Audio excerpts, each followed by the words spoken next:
katapusan, ito pala'y eternal plan and purpose of God. Sabi nyo, eternal plan and purpose of God on planet Earth. Pastor, ano ba yung eternal plan ng Diyos? Ano ba ang eternal purpose ng Diyos? Ang plano ng Diyos na walang hanggan, ang layunin niya na walang hanggan sa tao at sa liging ito. Ano po yan, mga kapatid? Ito po yung pinag-aralan natin, the kingdom of God on earth. The kingdom of heaven on earth. Sabi niyo, the kingdom of heaven on earth. This is the plan. This is the eternal plan of God. This is the eternal purpose of God sa tao at sa liging ito. Kaya hindi na ngayon ang turo ng kingdom. Noon pa man, hindi pa tayo tao, hindi pa dumating ang tao sa digdig, ay nasimulan na ng Diyos, plano na ng Diyos, pangarap na ng Diyos, panghintay na ng Diyos, vision ng God, na magtatag siya ng kaharian niya dito sa lupa. Amen. Just imagine for so many years, thousands of years, na plano ng Diyos sa banal na kasulatan. Yet, ngayon lang na naintindihan natin, ngayon lang na i-reveal sa atin. After, sabihin natin, from Adam to Jesus Christ is 4,000 years. From Adam to Jesus Christ is 4,000 years. From Jesus Christ at hanggang ngayon, another 2,000. All in all, 6,000 years.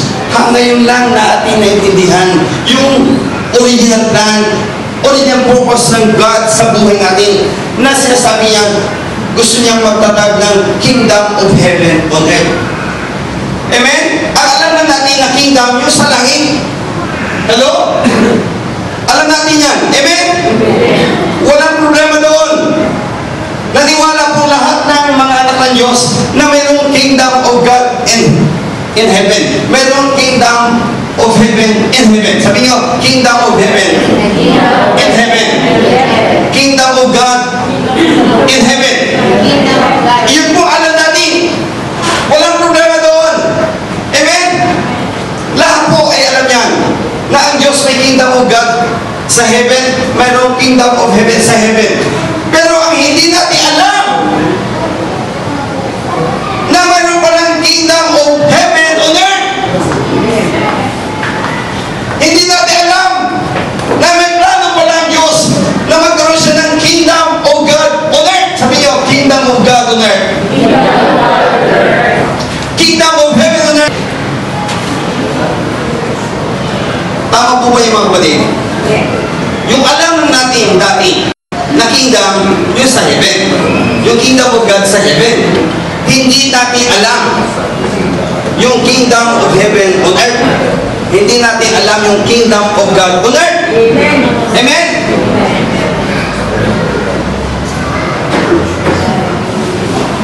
Dumating na si Moises, dumating na ang mga propeta, dumating na si Haring David, dumating na ang Old Testament. Hindi natin alam na mayroong plano pala ang Diyos na magtatag ng kingdom of God on earth. Dumating na rito si Jesus Christ. Wala siyang pinapangarap kundi kingdom of God on earth, kingdom of heaven on earth. After 2,000 years from Jesus Christ hanggang ngayon, hindi pa rin natin naintindihan. Pero praise the Lord. Praise the Lord. Hindi pa huli. Ngayong oras na ito,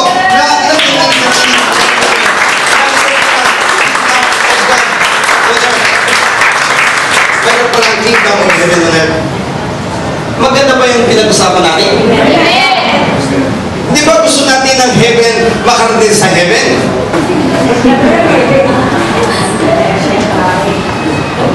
Sino yung namatay kanina? Si Francis Magalona. Kung siya ay nakahanda na magsisi sa sumampalataya, si Francis Magalona ay ngayon nandun sa heaven. Amen? Yun ang gusto natin. Na ayaw natin sa impyerno. Amen? Ayaw natin sa impyerno. Gusto natin maligtas sa impyerno. Mawala sa kasalanan. Amen? Gusto natin ang buhay na walang hanggan. Gusto natin ang pagbabago sa buhay. Amen? Pero yung katuruan na mayroong kingdom of heaven on earth, mayroong kingdom of God on earth, hindi natin alam yan.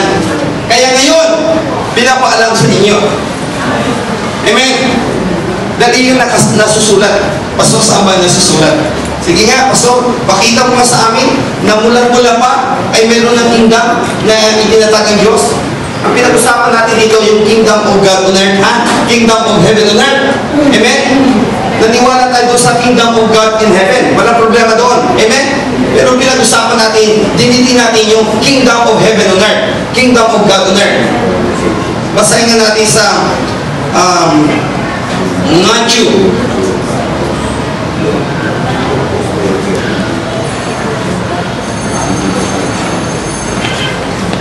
25, verse 34.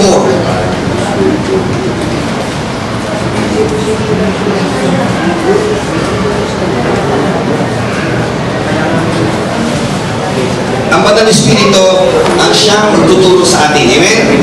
Sabi niyo, Holy Spirit, the governors of the kingdom, please teach me about the kingdom of heaven on earth.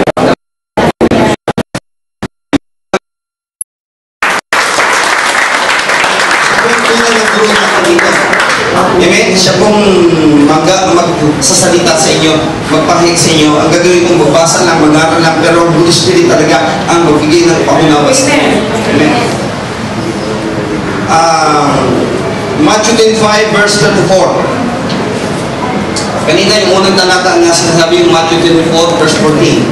Ito ngayon, Matthew 25, verse 34. Sabi dito, then shall the king. Sino ang king natin? Sino ang king natin? Jesus. Amen. Palagpakan natin ang ating king. Then shall the king say unto them on his right hand, come, ye blessed of my Father, inherit the kingdom prepared for you from the foundation of the world. Amen. Ulitin natin, basahin natin. Then shall the king say unto them on his right hand, come, you blessed of my Father, inherit the kingdom prepared for you from the foundation of the world.